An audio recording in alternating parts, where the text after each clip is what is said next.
हाँ, इसे वहां लेकर जाओ। हाँ, बस यहाँ पर रख दो। ठीक है। हसन, मुझे थोड़े पत्ते लाके दो। सारे नहीं लाने थे, मैं पकड़ूंगी कैसे? अरे माशाल्लाह, बहुत अच्छे लग रहे हो भाई। बाल भी बहुत अच्छे बनाए। हाँ, शुक्रिया मेरे भाई।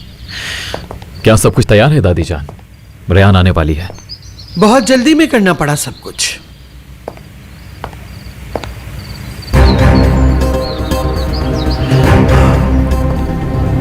दादी आखिर आप करना क्या चाह रही हैं? हाँ, मुझे तो कुछ समझ नहीं आ रहा। क्या यहां कोई जनाजा उठ रहा है या शादी होने वाली है? मेहरान, बेटा काजी साहब आ गए हैं। अस्मा खाला, रेहान के आने से पहले ये सारे काले कपड़े उतार दीजिए प्लीज। ठीक है बेटा।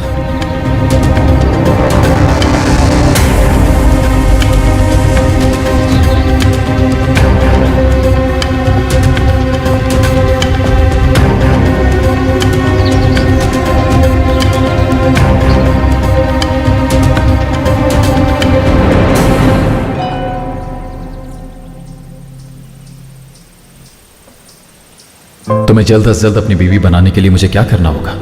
सब कुछ तैयार है और निकाह रजिस्ट्रार भी आ गया है। क्या मैं तुम्हें लेने आ जाऊं? जहरा बेटा,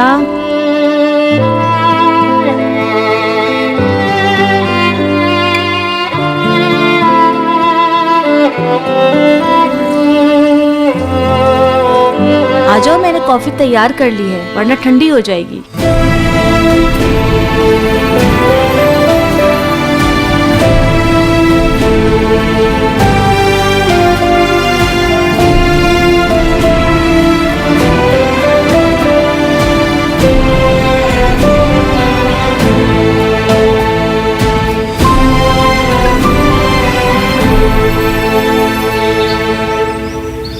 क्या तुम रेहान से शादी करने में जल्दी नहीं कर रहे?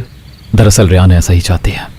उसे अपने जज्बात पर एतमाद हो गया और अब इंतजार करने की वजह भी नहीं बची कोई फिरात।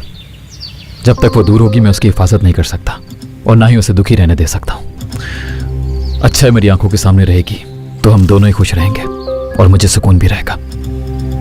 मैं समझता हूं ये वजूहात और तुम उससे शादी भी करना चाहते हो, पर मुझे रेहान की समझ नहीं आ रही है भाई। पहले उसने मना किया, अब अचानक उसने हामी भर ली। ऐसा क्या हुआ जो उसने अपना इरादा बदल दिया? हाँ, जानते हो ना उसे अपनी फैमिली छोड़नी होगी। क्या तुम्हें यकीन है वो सब कर लेगी? मुझे जितना यकीन रेहान पर है इतना मुझे किसी और पर नहीं है। मैं उसे अपने दिल से देखता हूं। दिमाग से सोचूं तो इससे बाहर नहीं निकल पाऊंगा। क्या हम निकाह रजिस्ट्रार को फजूल में इंतजार तो नहीं करवा रहे बेटा? क्या पता रेहान का इरादा बदल जाए। आखिरकार वो उस खानदान से है जिसके वादों पे यकीन नहीं किया जा सकता। शायद वो पूरी रात सोचती रही हो इस बारे में। शायद उसे एहसास हो गया हो कि वालिदैन को छोड़ देना मुश्किल होगा उसके लिए। या हो सकता है कि उसको अपना खानदान तुमसे ज्यादा अजीज हो।